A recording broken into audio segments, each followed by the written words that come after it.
Halo semua, perkenalkan nama saya Meli Juli Angelina Sagala dengan NIM D1D021033. Yang saya hormati Bapak Dr. Marwoto Esut MSc selaku dosen pengampu mata kuliah jasa lingkungan. Di sini saya ingin membuat video iklan mengenai jasa lingkungan air Danau Kerinci untuk memenuhi tugas mata kuliah jasa lingkungan. Sebelum kita melihat ada apa sih di Danau Kerinci, terlebih dahulu kita harus tahu apa itu imbal jasa lingkungan. Menurut Sulaiman et al. 2023, imbal jasa lingkungan adalah transaksi sukarela maupun terencana berbasis regulasi yang melibatkan satu penyedia atau penjual, setidaknya satu pembeli dan jasa lingkungan yang teridentifikasi secara baik dengan kondisi penyedia jasa memenuhi persyaratan dalam kontrak dan ketersediaan jasa dapat terjamin. Salah satu jasa lingkungan air yang ada di Jambi ialah Danau Kerinci, di mana Danau Kerinci merupakan kawasan wisata air yang berada di sebelah tenggara kota Sungai Penuh, Desa Sangkaran Agung. Pada penyelenggaraan Konferensi Nasional Danau Indonesia tentang pengolahan danau berkelanjutan di Denpasar, Bali, Danau Kerinci masuk ke dalam daftar 15 danau prioritas nasional. Danau Kerinci memiliki sumber daya air yang sangat besar dan masih alami, dan aliran permukaannya berasal dari kawasan konservasi Taman Nasional Kerinci Seblat yang memiliki luas hampir 1,5 juta hektar dan memiliki komposisi hutan yang lebat. Dengan demikian, ketersediaan air Danau Kerinci sepanjang musim ini cukup terjamin.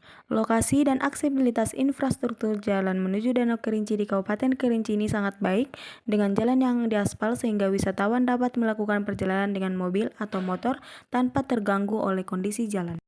Adapun fasilitas-fasilitas yang terdapat di objek wisata Danau Kerinci ialah kantor UPTD, musola, pentas pertunjukan, kolam air mancur ikan semak, gazebo, rumah adat, lahan parkir, dan lain sebagainya yang masih banyak lagi.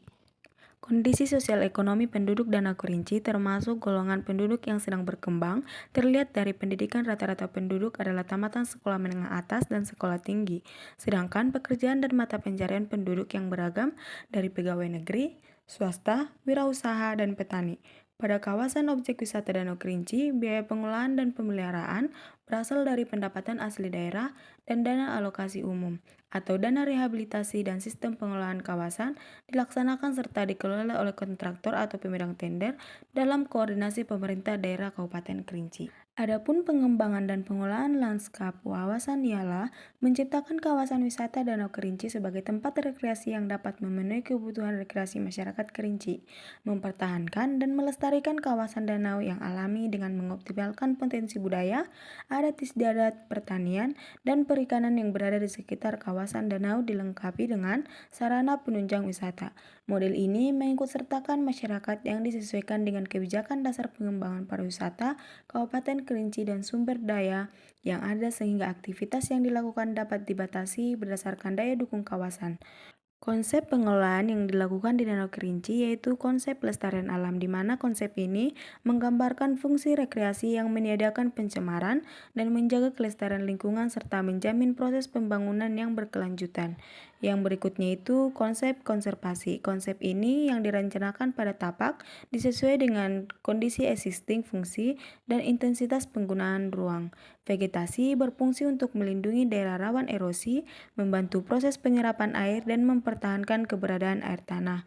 Kenyamanan berorientasi pada kenyamanan pengunjung di lokasi rekreasi baik dengan dukungan vegetasi, fasilitas maupun pelayanan.